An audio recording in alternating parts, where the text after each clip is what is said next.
ये मजदूर लोग हैं, डिसेबल लोग हैं, इनके लिए राशन का इंतजाम हुआ अल तकबीर बैंक की तरफ से।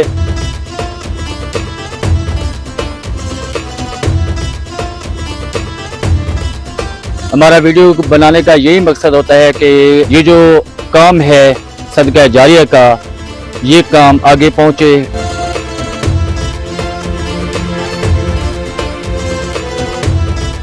अपने आसपास गरीब लोगों का ख्याल रखा करें। मैं मोहम्मद इशफाक, आप देख रहे हैं उर्दू डिजिटल न्यूज़।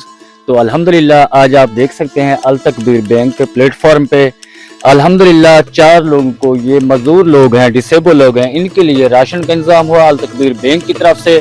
और इनकी जो आवाज़ बुलंद हुई थी वो हुई थी उर्दू डिजिटल न्यूज़ से।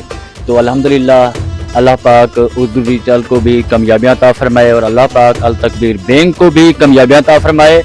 हमारा वीडियो बनाने का यही मकसद होता है कि ये जो काम है सदका जारिया का, ये काम आगे पहुंचे, इसको फैलाएं, लोगों को दिल में एहसास पैदा हो ताकि वो इसी तरह गरीबों के काम आए।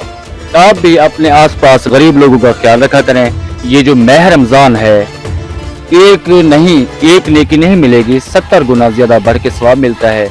तो ये नेकियों का महीना है, तो आइए इस नेकी के काम में बढ़ चढ़ कर हिस्सा भी मिलाएं और खुद भी अपने आसपास के लोगों का ख्याल रखें। तो इसी के साथ आप सबसे इजाज़त चाहते हैं, इंशाल्लाह नेक्स्ट मिलते हैं, तब तक के लिए इजाज़त दीजिए। अस्सलाम वालेकुम रहमतुल्लाहि व बरकातहू।